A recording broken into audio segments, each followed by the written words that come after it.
এই যে শুনছেন, আপনার চাটা উঠে খেয়ে নেন, না হলে ঠান্ডা হয়ে যাবে। যত সব আমার শুধু চা না, সাথে সিগারেটও লাগে। কিন্তু সিগারেট তো খারাপ ছেলেরা খায়। আমি তো খারাপ ছেলেই। কিন্তু বাবাজি বললো আপনি ভালো ছিলেন। এখন থেকে এই বাসায় থাকতে হলে আমার কথা মতো চলবে। এখন থেকে আপনার সিগারেট খাওয়া বন্ধ। খবরদার, আমার পার্সোনাল বিষয়ে একদম নাক গলাবেন না। আমি আপনাকে বিয়ে করেছি ঠিকই, কিন্তু স্ত্রীর অধিকার দেয়নি। এটি শুধু নিয়ম রক্ষা দিয়ে। দেখো, তুমি একটু বুঝো, আমাকে একটু সময় দাও। আমি আগে কিছু একটা করি, তারপর আমার ফ্যামিলিকে তোমার কথা জানাই। তারপর যদি তারা না মানে, আমরা পালিয়ে যাব। আমার কিছু ভালো লাগতেছে না। আমি জানি না আমি কি করব। যেই দিন কোনো কিছু করতে পারবা, সেই দিন তোমার এই চেহারা নিয়ে আমার সামনে আসবা। তার আগে কোনোদিন তোমার এই চেহারা আমাকে দেখায়ও না। আমি তোমাকে অনেক ভালোবাসি, একটু বোঝার চেষ্টা করো। জীবনে একবারই একজনকে বলেছিলাম, তোমার পায়ে পড়ি আমাকে ছেড়ে যেও না। সে শোনেনি। তোমাকে নিয়ে আমার খুব চিন্তা হয়, কখন যদি তোমাকে কেউ নিয়ে চলে যায়। এমন কিছুই হবে না, তুমি শুধু শুধু চিন্তা করো। যেখানে তোমার বাবা মাই আমাদের সম্পর্কের বিরুদ্ধে, আমার কাছে কেমন যেন ভয় ভয় লাগে। আমি আমার পরিবারের কাছ থেকে 2 বছর সময় নিয়েছি। তার এখন চাইলেও আমাকে বিয়ে দিতে পারবে না, আর আমি বিয়ে করবও না। আর যদি বিয়ে করতেই হয়, আমি তোমাকেই বিয়ে করব, না হলে আল্লাহ হাফেজ দুনিয়া। এতদিনে এতটুকু তো চিনতে পারছো আমাকে। হ্যাঁ, এটার জন্যই তো আমি তোমাকে এত ভরসা করি। আমার সব থেকে কষ্টের সময় আমি তোমাকে আমার কাছে পাই। আমার ভিতরে একটা তৃপ্তি অনুভব হয় যখন তোমার এইসব মায়া জড়ানোর কথা শুনি। সারা জীবন থাকতে পারবে তো আমার সাথে ভাবে। তুমি চলে গেলে আমি ভীষণ একা হয়ে যাব, একদম ভেঙে যাব। ধুর পাগল, এসব কি বলো। তোমাকে নিয়ে অনেক ভয় হয়তো তাই। ফ্যামিলিতে একটু সমস্যা হচ্ছে। আমি তোমাকে কল বা মেসেজ না দাও পর্যন্ত তুমি আমাকে কল দিবা না। কেন, কি হয়েছে বাসা? পরে বলবো। বলে যাও না প্লিজ, অনেক চিন্তা থাকবো আমি। চিন্তার কিছু নাই, আমি সবকিছু ম্যানেজ করতেছি। আচ্ছা ঠিক আছে।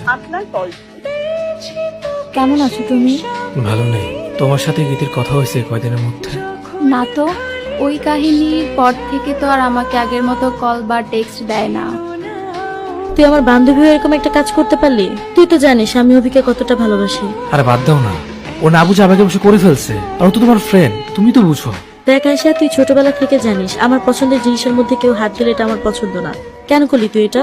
আমার ওকে ভালো লাগছে তাই আমি ওকে বলছি। এখানে খারাপের কি আছে? তুই এরকম কেন রিয়েক্ট করতেছিস? ও আমার বয়ফ্রেন্ড, তুই আমার সামনে আমার বয়ফ্রেন্ডকে প্রপোজ করবি আর আমি চুপ করে বসে থাকবো? আচ্ছা ঝামেলা বাদ দাও তো। এই চলো তো ইতি, ওর সাথে আমার কিছুদিন ধরে দেখা হচ্ছে না আর কথা হচ্ছে না। তুমি যদি ওর কোনো খোঁজ পাও আমাকে একটু জানাও প্লিজ। আয়নায় নিজের চেহারা দেখেছো? কি হাল করেছো নিজে? নিজের যত্ন নিও। জানি এই ছবিগুলো দেখে হয়তো তোমার মাথায় আকাশ ভেঙে পড়বে, কিন্তু তোমাকে যদি আমি কথাগুলো সরাসরি বলতাম তুমি হয়তো বিশ্বাস করতে না। তাই প্রমাণ সহ তোমাকে দিয়ে গেলাম। কি হলো বলতেছো না কেন? কে এই ছেলে? ওর সাথে তুমি এখানে কি করো? আর এতদিন তুমি আমার ফোনও ধরো নাই। ও আমার ফিয়ন্সে, কিছুদিন পর আমাদের বিয়ে। তুমি আমাকে ভালোবাসো না? তুমি এই ছেলেকে কেন বিয়ে করতেছো? তুমি না আমাকে বললে ফ্যামিলির সাথে কথা বলে সবকিছু ম্যানেজ করতেছো। আমি তোমার কথা কিভাবে বলবো আমার ফ্যামিলিতে? কি করো তুমি? কোনো যোগ্যতা আছে তোমার? আর এই ছেলেকে দেখো, যেই কোম্পানিতে চাকরি করে মাসে লাখ টাকা ইনকাম করে। আমি কিভাবে থাকবো তোমার এমন একটা অনিশ্চিত ভবিষ্যৎ নিয়ে? আমি তোমাকে অনেক ভালোবাসি, তুমি বাসায় একটু ম্যানেজ করো। তুমি এই ছেলেকে বিয়ে করো না, আমাকে একটু সময় দাও, আমি সবকিছু গুছিয়ে নেবো। ছাড়ো অভি, এখানে অনেক মানুষ আছে, সবাই দেখছে। তুমি এমনটা করো না, আমি তোমাকে ছাড়া বাঁচতে পারবো না। এটা তোমার ব্যাপার, আমাকে কেন বিরক্ত করছো? এসবের মানে কি? কই, কোনো মানে নেই তো। আপনারা বললেন বাসায় সিগারেট খাওয়া যাবে না, এবার আপনি সিগারেট এনে দিলেন যে। ওসব আপনি বুঝবেন না। আমি যদি আপনাকে সিগারেট খেতে বাধা দিই, কোন দিন যেন আপনি আবার বলে বসেন আমি আপনাকে বিয়ে করেছি ঠিকই, কিন্তু স্ত্রীর মর্যাদা দেইনি। আচ্ছা একটা কথা বলবো, কিছু মনে করবেন না তো? বলার দরকার নেই। তবু বলি, আমাকে একটু মার্কেট নিয়ে যাবেন? কিছুক্ষণ পরে নিয়ে যাবো। আচ্ছা তাহলে আমি তাড়াতাড়ি রেডি হয়ে আসি। তুমি এখানে? তোমার জন্য অপেক্ষা করছিলাম। আমি যে এখানে আসবো তুমি কিভাবে জানলে? এখানে একদিন আসার পর পুরনো সেই ওয়েটারটি বলল তুমি নাকি এখানে মাঝে মধ্যেই আসো। তাই আমি তোমার সাথে দেখা করার জন্য রোজ এখানে অপেক্ষা করি। তোমার এই অবস্থা কেন?